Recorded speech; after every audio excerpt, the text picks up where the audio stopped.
खासदारांच्या शपथविधीच्या नियमांमध्ये बदल करण्यात आलेला आहे। त्यामुळे आता शपथविधीनंतर होणाऱ्या घोषणाबाजीला आळा बसणार आहे आणि त्यामुळे आत्ताच या नियमात सुधारणा करण्याची वेळ का आली असा प्रश्न उपस्थित होतोय। जय हिंद, जय संविधान। जय भीम, जय भीम, जय तेलंगाना, जय फलस्तीन। जय हिंद, जय महाराष्ट्र, जय शिवराय, जय भीम आणि जय संविधान।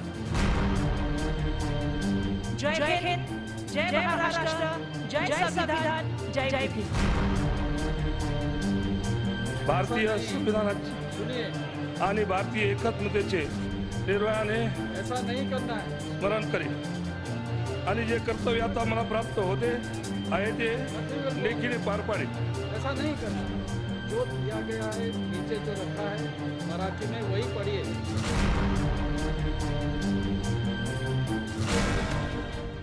लोकसभा निवडणुकीनंतर खासदारांच्या शपथविधीवेळी झालेली ही घोषणाबाजी, पण आता यापुढे अशी घोषणाबाजी आणि शेरेबाजी शपथविधीवेळी करता येणार नाहीये।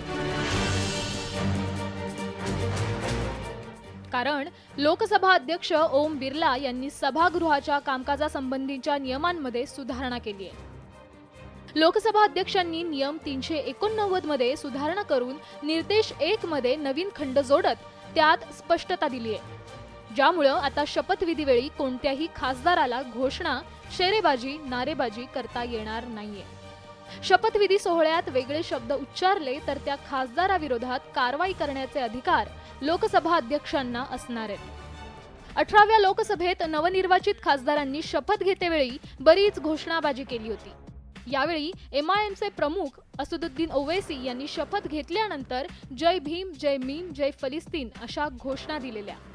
जय भीम, जय मीम, जय तेलंगाना, जय फलस्तीन, तकबीर, अल्लाहू अकबर। तर गाझियाबादचे भाजप खासदार अतुल गर्ग यांनी जय फलस्तीनच्या उत्तरात अटल बिहारी वाजपेयी जिंदाबाद, नरेंद्र मोदी जिंदाबाद अशा घोषणा दिल्या होत्या। अटल बिहारी वाजपेयी जिंदाबाद, नरेंद्र मोदी जिंदाबाद। जय भीम। तसंच इंडिया आघाडीच्या जवळपास सर्वच खासदारांनी जय संविधान, जय भीमचा नारा दिल्याचं पाहायला मिळालं होतं। जय हिंद, जय महाराष्ट्र, जय शिवराय, जय भीम आणि जय संविधान।